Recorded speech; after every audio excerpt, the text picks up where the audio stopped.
Nós vamos falar hoje sobre depressão pós-parto, um assunto muito sério e que deve ser debatido. Por isso que a gente recebe aqui a psicóloga Ana Paula Maischer. E olha, Ana, muito obrigado pela sua presença, por atender o nosso convite para falar sobre um assunto tão importante. Nós já temos participações aqui no nosso WhatsApp. Vamos ver, Ana, quem participa com a gente. A Alice diz assim: eu tive depressão pós-parto nas 2 gravidezes.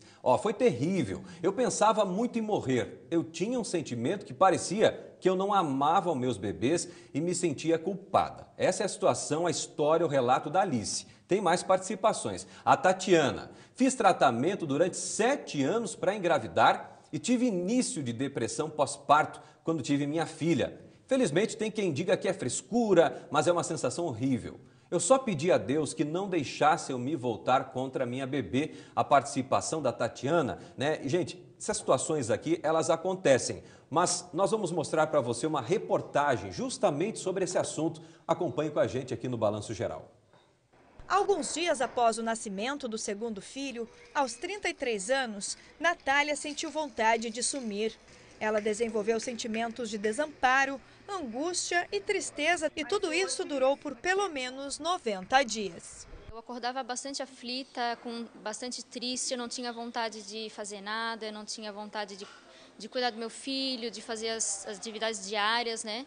Às vezes eu pegava o carro, tinha vontade de pegar o carro e ir embora, mas aí eu pensava, não, vou deixar ele sozinho, e eu acho que é isso que me segurava, o meu mais velho, mais do que o mais novo, né? Porque até então eu via o meu mais novo como um empecilho na minha vida, eu não queria, mas também jamais pensei em prejudicar ele, machucar, nada, só não queria ele, eu queria devolver, queria voltar no tempo. O que não era novidade para o marido. Desmotivação e melancolia ela também sentiu na primeira gravidez. O pai Eduardo percebeu que Natália estava agindo com atitudes diferentes do normal novamente, só que agora com sintomas mais intensos. Tranquilizou a esposa e juntos foram em busca de ajuda. Os 2 filhos tivemos problema com depressão pós-parto e, assim, conselho, pesquisar muito sobre o assunto, ter o acompanhamento psiquiátrico, psicológico, entender que é uma fase, ter muita paciência, porque não é frescura, é uma fase muito complicada, que acontece muita morte de bebê porque a mãe simplesmente não aceita. No caso da Natália, ela teve um pouco de rejeição por causa do mais velho, né? Então é uma hora assim que o marido tem que estar junto, sabe? Então eu tentei compensar um pouquinho mais com o mais velho, para ela dar uma atenção para o mais novo, e ela vê que realmente ela não estava deixando de dar atenção, ela tinha que cuidar agora do Noah, que é o mais novinho, e daqui a pouco a gente conseguia ajeitar as coisas. O diagnóstico dos especialistas que ajudaram Natália foi de depressão pós-parto. Ela foi medicada e fez terapia. Hoje está orgulhosa e sente um amor incondicional pelo garoto. A Natália é só mais um exemplo que mostra que nem todas as gestantes têm um pós-parto tranquilo. Pesquisas indicam que de 10 a 20% das mulheres sofrem de abalos emocionais após o parto e a maioria delas não procura ajuda. Isso preocupa os especialistas, pois se a depressão pós-parto não for identificada, pode provocar consequências severas e levar até a morte do bebê. Além da doença, também existe o baby blues, que provoca sentimentos negativos momentâneos nas mães. A diferença é que na depressão, as sensações duram mais tempo e os sintomas são mais acentuados. A depressão pós-parto é um transtorno psiquiátrico, é severo, é bastante grave muitas vezes. Ele se diferencia dessa fase de tristeza transitória que é o baby blues, porque os sintomas são bastante mais intensos e começa geralmente após 30 dias depois que o bebê nasce. O baby blues ele dura entre 15 a 20 dias, ele tem remissão espontânea, os sintomas são bem mais leves, não precisa de tratamento. Geralmente o apoio da família, apoio dos amigos já resolvem essa situação. A psiquiatra destaca ainda que os custos emocionais ligados à depressão pós-parto, conhecida também como perinatal, levam a mãe a superproteger ou se afastar da criança. Quem já teve a doença uma vez corre mais risco de voltar a ter o transtorno. Por isso, a prevenção é fundamental. O tratamento ele pode ser medicamentoso, psicoterápico e também internação.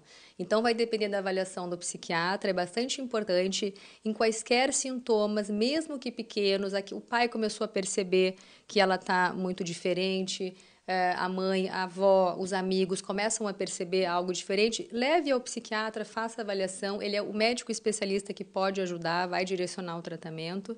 As medicações, existem medicações muito seguras, então as pessoas têm muito medo, preconceito, e a gente precisa, sim, muitas vezes usá-la.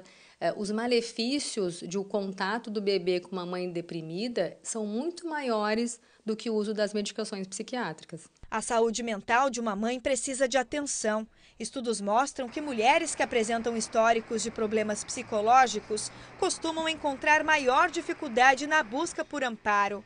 Muitas vezes, os parentes tratam os sintomas como se fossem uma frescura, sendo que essas pessoas podem ser a chave para perceber a necessidade de um tratamento se tiverem cumplicidade e o conhecimento sobre o assunto. É uma fase de mudança física, mudança psíquica, então essa mãe precisa de auxílio. É importante os familiares estarem por perto para ajudar nos serviços da casa, para ficarem um pouco com esse bebê para que ela possa dar uma caminhada, fazer alguma atividade fora de casa, fazer a unha, coisas que, pequenas que nós não damos muito valor, mas que são importantes, ficar muito em função do bebê não é saudável. Os cuidados, eles são importantes, mas a superproteção também pode ser um sinal de perigo. O que me ajudou muito foi grupos de maternidade, que tem bastante Instagram, Facebook, tem grupos do WhatsApp. Me ajudou um monte, porque eu conheci um monte de mães e relatando o nosso dia a dia, a gente vê que é tudo igual, todo mundo passa pela mesma dificuldade e uma ajuda a outra, assim. Acho que o meu conselho maior é pedir ajuda, não passar por isso sozinha e não sofrer em silêncio em casa, né? Agora você vê, de 10 a 20% das mulheres que tiveram bebê passam por essa situação. É a questão da Natália, da Alice e também da Tatiana, que participaram aqui com a gente, Ana Paula. Sobre as duas participações, né? São situações que preocupam. Muito. E muitas mulheres não sabem lidar com isso, é isso, Ana? Eu acho que a primeira questão que é importante a gente frisar é que quando nasce um bebê, quando nasce uma mãe, né? Parece que existe aquela obrigação de que a gente tem que amar incondicionalmente aquela criança, a maternidade e achar aquilo, se sentir plena, achar aquilo maravilhoso. Porém, não é o que acontece muitas vezes, né? E isso traz uma angústia, inclusive um medo de falar que a pessoa não está bem, que essa mãe não está bem, por medo de ser julgada, por medo de, né, que de repente alguém possa falar que, poxa, então ela não é uma boa mãe, e daí acaba se escondendo dentro de si. Não expressam isso. Não expressa, e o que é super prejudicial, né? É muito melhor que fale de verdade o que está sentindo e possa procurar ajuda do que ficar dentro da sua própria casca, né? Verdade. Agora tem muitos pais, né? Papai, mamãe.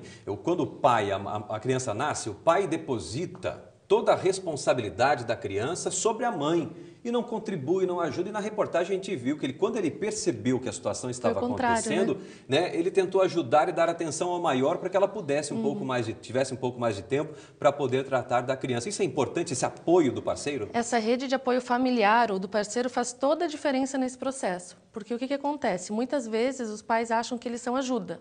E pai não é ajuda, pai tem que pegar junto, é diferente, né? Pai, ou se não tiver, às vezes o pai, porque às vezes é uma mãe solteira, às vezes é uma mãe adolescente, né? Ou às vezes é alguém que escolheu ser mãe sozinha, enfim. Então, a família tem que poder dar esse suporte e poder realmente ajudar, porque a maternidade já é muito solitária. Sem ajuda fica mais difícil ainda. Temos participações aqui no WhatsApp, vamos saber quem está com a gente. Aqui na tela do Balanço Geral, Cris diz assim: quais os sintomas da depressão pós-parto e como deve ser tratado? Alguns a gente viu na reportagem, a tristeza, quais os demais? Ansiedade, angústia, uma preocupação extrema com o bebê. Aquela mãe que, por exemplo, fica tão ansiosa que a criança não dorme a noite inteira, que quando as poucas horas que ela dorme, a mãe não consegue dormir de medo que logo ela vai acordar. Então, assim, são coisas muito extremas, perda de interesse, choro muito fácil o tempo inteiro. Lógico que é normal a gente chorar um pouco mais, né, depois que se torna mãe. Fica mais sensível. Fica mais sensível, mas não a esse ponto, né? E o tratamento é psicoterapia e medicamento. Isso é importante. Tem mais participações aqui na tela do Balanço Geral. Olha só, vamos saber quem está com a gente. Olha lá, não quis se identificar, não tem problema nenhum. Você pode mandar a sua mensagem mesmo não querendo se identificar, se expor, né? Só fui sentir a tristeza quando minha filha tinha 3 meses.